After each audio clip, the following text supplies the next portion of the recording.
द्वापर युग में एक समय माता यशोदा ने श्री कृष्ण से कहा, हे कृष्ण, तुम सारे संसार के उत्पन्न करता, पोषक और संहार करता हो।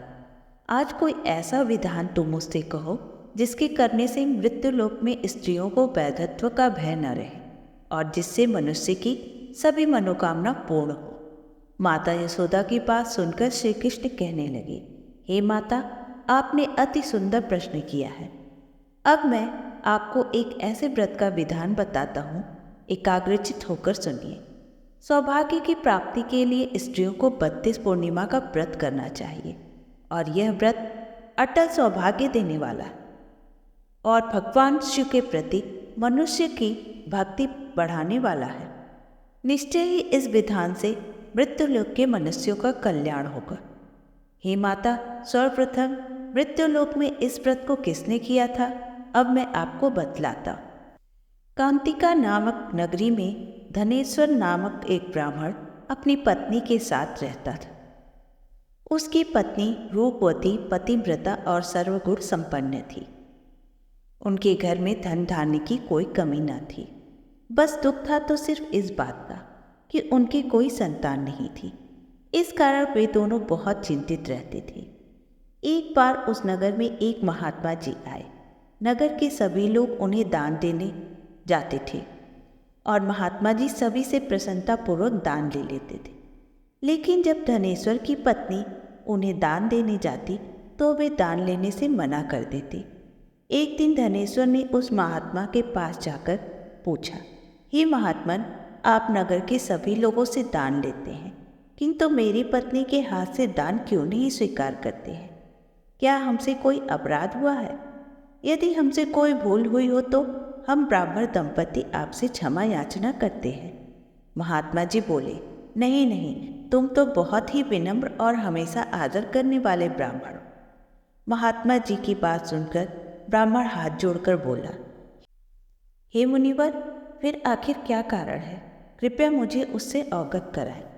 इस पर महात्मा जी बोले, निसंतान के घर की भीख पतितों के अन्न के तुल्य होती और जो पतितों का अन्न ग्रहण करता है वह खुद भी पतित हो जाता है। क्योंकि तुम निसंतान हो, अतः पतित हो जाने के भय से मैं तुम्हारे घर की भीख नहीं लेता हूँ। महात्मा के ऐसे वचन सुनकर धनेश्वर उनके चरणों में गिर पड़ा और बोला, हे मुनिवर, संतान न होना ही तो हम पति पत्नी के जीवन की सबसे बड़ी निराशा है। यदि संतान प्राप्ति का कोई उपाय हो तो बताने की कृपा करें। धनेश्वर ब्राह्मण को दुखी देखकर महात्मा जी बोले, हे विप्र, तुम्हारे इस कष्ट का एक निवारण अवश्य है। तुम 16 दिनों तक श्रद्धापूर्वक माँ काली की उपासना करो। इससे माता प्रसन्न होगी और उनकी कृपा से तुम्हें अवश्य युग पुत्र रत्न की प्राप्ति होगी। यह सब सुनकर धनेश्वर बहुत प्रसन्न हुआ। उसने कृतज्ञता पूर्वक महात्मा का आभार व्यक्त किया और घर आकर पत्नी को सारी बात बताई।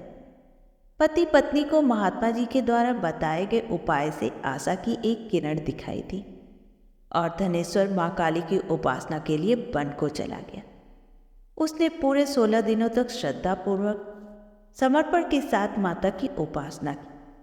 उसकी भक्ति से प्रसन्न होकर माता ने उसे स्वप्न में दर्शन दिया और बोली, हे धनेश्वर, मैं तुम्हारी भक्ति से प्रसन्न हूँ, इसलिए तुम्हें पुत्र प्राप्ति का वरदान देती हूँ। लेकिन 16 वर्ष की अल्पायु में ही तेरे पुत्र की मृत्यु हो जाएगी। किंतु यदि तुम दोनों पति पत्नी विधि पूर्वक 32 पूर्णिमा का व्रत रखकर दीप दान करोगे तो तुम्हारी संतान दीर्घायु हो जाएगी। प्रातःकाल इसी स्थान पर तुम्हें एक आम का वृक्ष दिखाई देगा। तुम उस वृक्ष से एक फल तोड़कर अपने घर ले जाना और उस फल को अपनी पत्नी को खिला देना। शिव जी की कृपा से तुम्हारी पत्नी गर्भवती हो जाएगी। इतना कहकर माता अंतर्ध्यान हो गई। प्रातःकाल जब धनेश्वर उठा तो वहाँ उसने एक वृक्ष देखा जिस पर बहुत ही सुंदर सुंदर फल लगे थे। वह काली माँ के कहने के अनुसार फल तोड़ने के लिए उस वृक्ष पर चढ़ने लगा, किंतु बार बार प्रयास करने पर भी वह फल को तोड़ने में असमर्थ रहा। तभी उसने विघ्नहर्ता भगवान श्री गणेश को याद किया। उसने कहा, हे विघ्न विघ्नेश्वर, आप सबकी बाधा हरते हैं। और सबके कार्य पूर्ण करते हैं तथा मुझे भी इस शुभ कार्य को करने का आशीर्वाद दे। ऐसा कहकर वह पुनः वृक्ष पर चढ़ने का प्रयास करने लगा। गणेश जी की कृपा से इस बार वह वृक्ष पर चढ़कर फल तोड़ने में सफल हुआ। धनेश्वर खुशी से वह फल लाकर अपनी पत्नी को दिया, जिससे कुछ ही समय में उसकी पत्नी गर्भवती हो गई।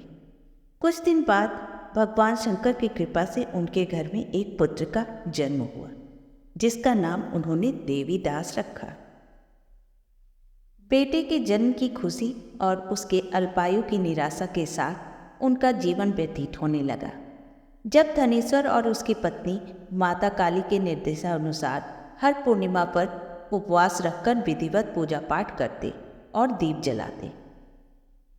जब पुत्र 16 वर्ष का होने को हुआ तो माता पिता को चिंता होने लगी कि कहीं इस वर्ष उनके बेटे की मृत्यु न हो जाए। उन्होंने सोचा, हम अपने सामने अपने बेटे की मृत्यु कैसे देख सकते हैं, यह तो असहनीय होगा। ऐसा विचार करते हुए उन्होंने अपने पुत्र देवीदास को उसके मामा के साथ विद्या अध्ययन के लिए काशी भेज दिया। इधर काशी प्रस्थान के बाद मामा भांजा एक गांव से गुजर रहे थे। वहां एक अति सुशील कन्या के विवाह की तैयारी हो रही थी, किंतु विवाह के पूर्व ही उस कन्या के वर को धनुर्वात हो गया।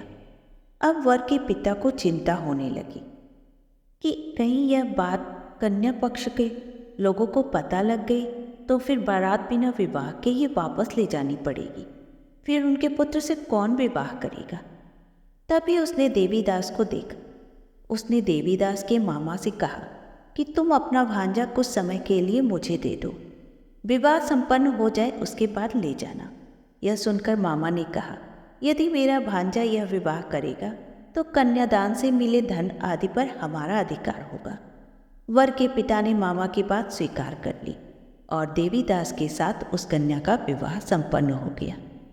जब देवीदास पत्नी के साथ भोजन करने बैठा तो उसने भोजन की थाली को हाथ भी नहीं लगाया। यह देखकर उसकी पत्नी बोली, स्वामी, आप भोजन क्यों नहीं कर रहे हैं और आपका चेहरा उदास क्यों है? क्या आप इस विवाह से प्रसन्न नहीं हैं? तब देवीदास ने उसे सारी बात बताई। देवीदास से सारी बात सुनकर कन्या बोली, स्वामी, मैंने अग्नि को साक्षी मानकर आपके साथ विवाह किया है। अब मैं आपके अलावा किसी और को अपना पति स्वीकार नहीं करूंगी। पत्नी की बात सुनकर देवीदास बोला, ऐसा मत कहो, मैं अल्पायु हूँ। कुछ ही दिन में 16 वर्ष की आयु होते ही मेरी मृत्यु निश्चित है। लेकिन पत्नी ने कहा, जो उसके भाग्य में होगा उसे स्वीकार है। देवीदास के बहुत कहने पर भी जब वह नहीं मानी तो देवीदास ने उसे एक अंगूठी दी और कहा, मैं विद्या अध्ययन के लिए काशी जा रहा हूँ, लेकिन तुम मेरे जीवन मरण के बारे में जानने के लिए एक पुष्प वाटिका तैयार करो और उसमें भिन्न भिन्न पुष्प लगाओ और उन्हें रोज जल से सींचती रहो। यदि वाटिका हरी भरी रहे तो समझना कि मैं जीवित हूँ, और यदि वाटिका सूख जाए तो मान लेना कि मेरी मृत्यु हो चुकी। इतना कहकर देवीदास काशी चला गया। प्रातःकाल जब कन्या ने दूसरे वर को देखा तो बोली, ये मेरा पति नहीं है, मेरा पति काशी पढ़ने गया है। यदि इसके साथ मेरा विवाह हुआ है तो बताए कि रात्रि में मेरे इसके बीच क्या बातें हुई थी और इसने मुझे क्या दिया था। यह सुनकर वर बोला, मुझे कुछ नहीं पता, और पिता पुत्र लज्जित होकर चले गए। उधर एक दिन प्रातःकाल एक सर्प देवीदास को डसने के लिए आया, लेकिन उसके माता पिता द्वारा किए जाने वाले पूर्णिमा व्रत के प्रभाव के कारण वह उसे डस नहीं पाया। तत्पश्चात काल स्वयं वहां आए और उसके शरीर से प्राण निकालने लगे। देवीदास मूर्छित होकर गिर पड़ा। तभी वहां माता पार्वती और शिवजी आए। देवीदास को मूर्छित देखकर देवी पार्वती बोली, हे स्वामी, देवीदास की माता ने 32 पूर्णिमा का व्रत रखा था, उसके फलस्वरूप कृपया आप इसे जीवन दान दें। माता पार्वती की बात सुनकर भगवान शिव ने देवीदास को पुनः जीवित कर दिया। इधर देवीदास की पत्नी ने देखा कि पुष्प वाटिका में एक भी पुष्प नहीं रहा। वो जान गई कि उसके पति की मृत्यु हो चुकी है और रोने लगी। तभी उसने देखा कि वाटिका पुनः हरी भरी हो गई। ये देखकर वह बहुत प्रसन्न हुई। उसे पता चल गया कि देवीदास को प्राणदान मिल चुका है। जैसे ही देवीदास 16 वर्ष का हुआ, मामा भांजा काशी से वापस चल पड़े। रास्ते में जब वो कन्या के घर गए तो उस कन्या ने उसे पहचान लिया और अत्यंत प्रसन्न हुई। वह अपने पिता से बोली, पिताजी, यह मेरे पति हैं। उस रात इन्हीं के साथ मेरा विवाह हुआ था। अपने दामाद को देखकर कन्या का पिता भी बहुत प्रसन्न हुआ। उसने मामा भांजा का बहुत आदर सत्कार किया। रात्रि विश्राम के पश्चात प्रातःकाल देवीदास अपनी पत्नी और मामा के साथ अपने कांतिका नगरी को प्रस्थान किया। कन्या के पिता ने उन्हें बहुत सा धन देकर विदा किया। जब देवीदास अपनी पत्नी और मामा के साथ अपने घर पहुंचा तो वहां उसके माता पिता अपने पुत्र को जीवित पाकर हर्ष से भर गए और वे ईश्वर का आभार व्यक्त करने लगे। कथा का समापन करते हुए श्री कृष्ण कहते हैं, हे माता, इस प्रकार धनेश्वर 32 पूर्णिमा के प्रभाव से पुत्रवान हो गया।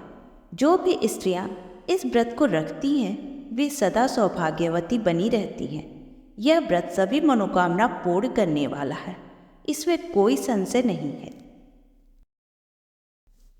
तो यह थी पूर्णिमा व्रत की कथा।